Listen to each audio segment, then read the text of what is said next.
Nick Cassidy. Pressure is on. At the final sector is going to be where the proof will be for Nick Cassidy as he comes across the timing line. Does he improve as the checkered flag is out? And he doesn't. He stays sixth fastest. Championship leader Nick Cassidy is out of qualifying in Group A. Cassidy down to 8th. Loses a bit of time. Verne improves, but only 9th fastest. Gunter currently slowest in the session. Hughes improves and stays in the duels, then goes to the top of the mile by 0.02 of a second.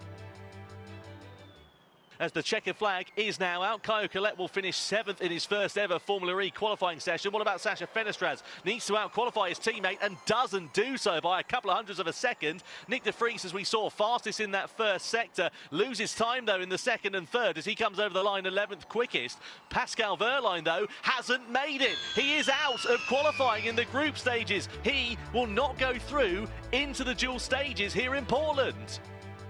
Up first, it's Lucas de Grassi versus Mitch Evans. We've got Edo Mortara. He'll go head-to-head with Jake Hughes. Then it's Robin Freitz, Antonio Felix da Costa, Norman Nato and Dan Tickton. Lucas de Grassi versus Mitch Evans up first of all. Over the timing line comes the Brazilian driver. It's going to be a 109.357. Is Evans going to have the advantage? He certainly is. 3.5 tenths as he comes then to break the beam. It's going to be into the 108 this one, and indeed it is a 108.974 for Mitch Evans. Quarterfinals 2 then, Eduardo Mortara versus Jake Hughes. He's gone off, he's gone wide, had rear instability going through turn 10 and 11, and the lap time has gone away for Edo Mortara. And across the timing line, Jake Hughes comfortably will then go through. Quarterfinal 3 then, Robin Freitz versus Antonio Felix da Costa.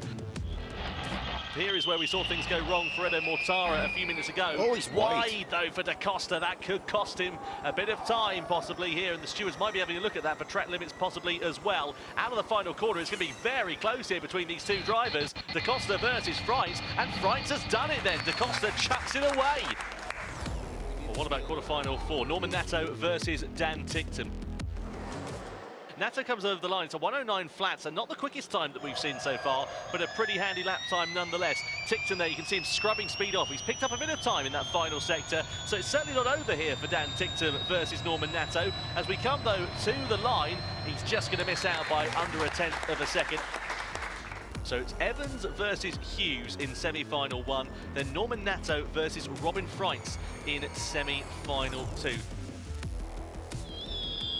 Flicking it through to the left-hander, the rear looking a little bit floaty and a bit light there for Mitch Evans. Slightly more planted, if anything, for Jake Hughes. Out of the final corner we go, though. It's all going to be out the run to the line between Mitch Evans and Jake Hughes as they come to the checkered flag then.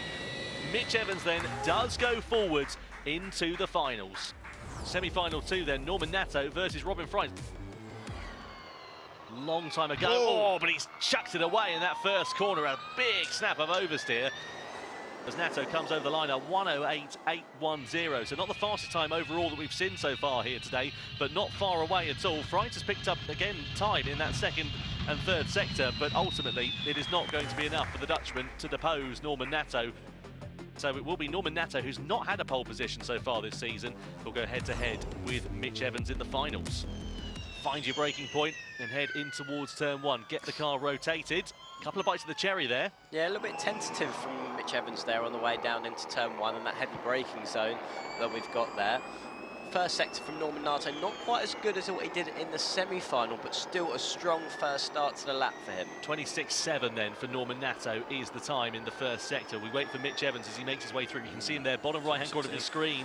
Yeah, he's lost a little bit of time, just about 1/10 of a second or so over Norman Nato, but will he be able to extract more out of the car in the second and third sector? Turns 10 and 11, this is where we've seen mistakes being made. He throws it into that left-hander and the right car looks good. That's nicer by Nato, definitely.